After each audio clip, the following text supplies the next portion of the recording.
जनता party का खेल, एक ही तीर से कितने लोगों को दुखी कर दिया। नॉर्थ ईस्ट में सवाल दूसरा है, बंगाल में दूसरा है, और उत्तर प्रदेश, बिहार और पूरे देश में जो लोग निकल करके आए हैं वो नहीं चाहते कि संविधान से छेड़खानी हो। जो संविधान ने हमें अधिकार दिए हैं वो अधिकार हमारे बचें। और हमारे मुख्यमंत्री जी तो कमाल के हैं, जो धमकी दे रहे हैं। उत्तर प्रदेश के मुख्यमंत्री एक बार धमकी नहीं दी, इन्होंने सदन में कहा कि ठोको, और उसका परिणाम क्या हुआ कि निर्दोष लोगों की जान चली गई। मुख्यमंत्री कह रहे हैं बदला लो।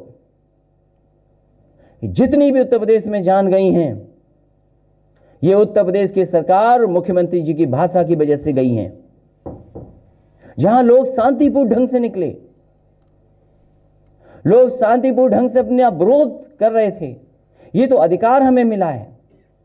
इन अधिकारों से भी वंचित करने का काम अगर कोई कर रहा है तो भारतीय जनता पार्टी और खासकर उत्तर प्रदेश की सरकार कर रही है। समाजवादी पार्टी ने पहले भी ऐसे काले कानून का विरोध किया है, लोकसभा में भी, राज्यसभा में भी, जनता के बीच में भी, और आज भी विरोध करती है। एनआरसी जैसे के पक्ष में समाजवादी पार्टी कभी नहीं हो सकती, और ये सब जानबूझ करके इसलिए हो रहा है क्योंकि भारतीय जनता पार्टी की सरकार असफल हुई है।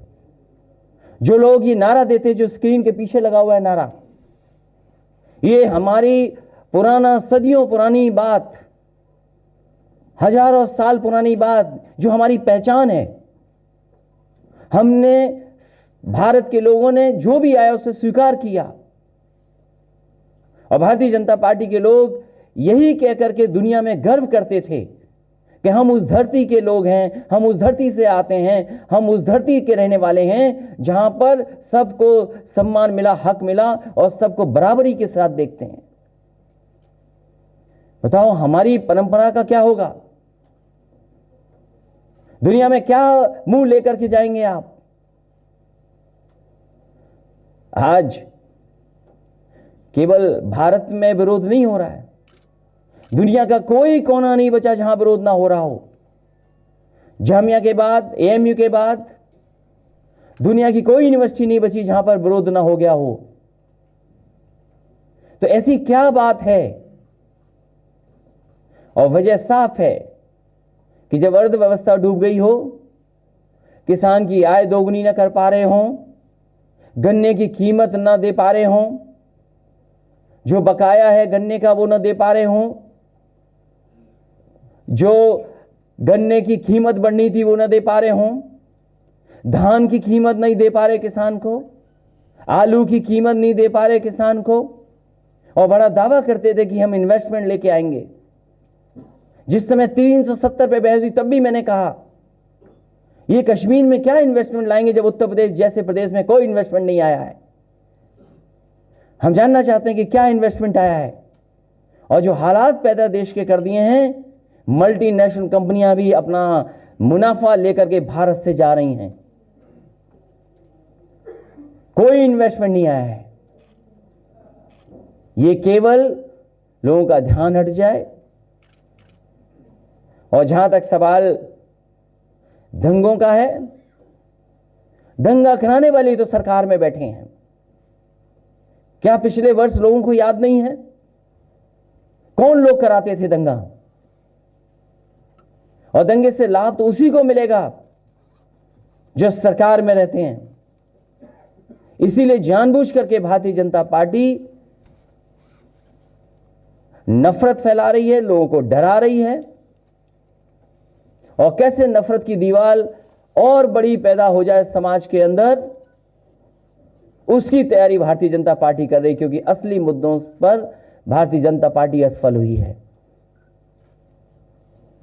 प्रदर्शन के दौरान जो हिंसा हुई, उसमें सरकार ने बड़ा आरोप लगाया कि विपक्ष द्वारा ये प्रायोजित था, हिंसा करवाई गई, विपक्ष के लोग लगातार हवा दे रहे थे हिंसा को लेकर। अगर वीडियो क्लिप देख करके ये चिन्हित कर रही है सरकार कि कौन लोग आगे घटना कर रहे थे, तो सरकार को वो वीडियो भी देखना चाहिए जहां पर शांतिपूर्ण ढंग से शासन और प्रशासन के लोगों ने लोगों के साथ जो अन्याय किया, जो शुरुआत की है, तोड़फोड़ की है। कई वीडियो ऐसे हैं जो सर्कुलेट हो रहे हैं जिसमें पुलिस खुद तोड़फोड़ कर रही है, पुलिस खुद उकसा रही है। जहां और प्रदेशों से सूचनाएं आ रही थी, दिल्ली से सूचना आ रही थी, बंगाल से सूचना आ रही थी, क्या उत्तर प्रदेश में नहीं किया है पुलिस ने खुद? कई वीडियो सर्कुलेट हो रहे हैं जहां पुलिस ने खुद तोड़फोड़ की है।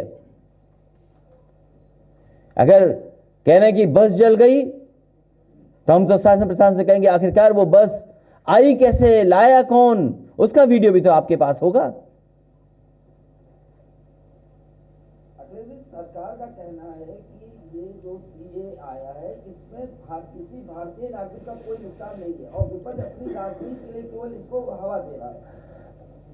अगर आप गांव से आते होंगे, केवल एक उदाहरण में दे दूं, गांव में किसी भी गरीब का घर का कागज उसके पास नहीं है। हमें ला दें वो लोग जो गांव में रहते हैं, निवास करते हैं, कितने लोगों के पास अपने जमीन के कागज हैं। अगर आप गांव से आते होंगे, अपने गांव में पूछिए कि कितने लोगों के पास अपने कागज हैं। गरीब पर कागज नहीं है। बताओ सपेरे कहां से लाएंगे जिनका हम बीन कई बार यहां पर बजवा चुके हैं। ऐसे तमाम लोग हैं जिनके पास कागज नहीं है। सरकार चाहती है कि नोटबंदी से जिस तरीके से लाइन में खड़ा कर दिया था कैश के लिए, उसी तरीके से लोग भी अपने अधिकारों के लिए खड़े हो जाएं लाइन में और तमाम जो सवाल है उनको भूल जाएं। नफरत से इनको लाभ मिलता है, डरा करके लाभ मिलता है।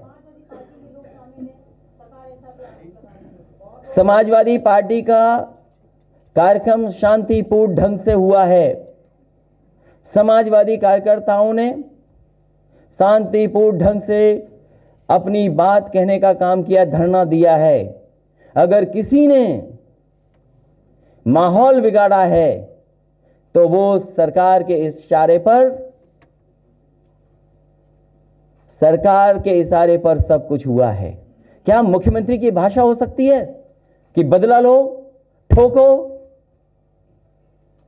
और फिर क्या अन्याय केवल जनता के साथ नहीं, क्या प्रेस के लोगों के साथ नहीं हुआ? क्या वो घटना भूल गए आप जिस पत्रकार ने केवल ये दिखा दिया था या खाना नहीं मिल रहा है, भोजन नहीं मिल रहा था? क्या पत्रकारों के साथ अन्याय नहीं हो रहा? क्या एक आपके हमारे बीच में बैठे पत्रकार साथी के साथ अपमान का काम नहीं हुआ? क्या नहीं कहा गया कि दाढ़ी नोच ली जाएगी? क्या आप वो बातें भूल गए दिवाली और रमजान की? वो बातें भूल गए क्या कब्रिस्तान और शमशान की? ये भाषा कौन सी हो सकती है आज के जमाने में जहां इंटरनेट बंद कर देते हो कि कपड़े से हम पहचान लेंगे कौन है? क्या आप नहीं जानते डूबती अर्थव्यवस्था को जवाब नहीं दे पा रहे हैं?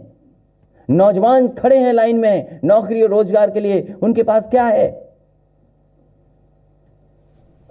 बताओ, कोई इन्वेस्टमेंट आया हो तो बताओ।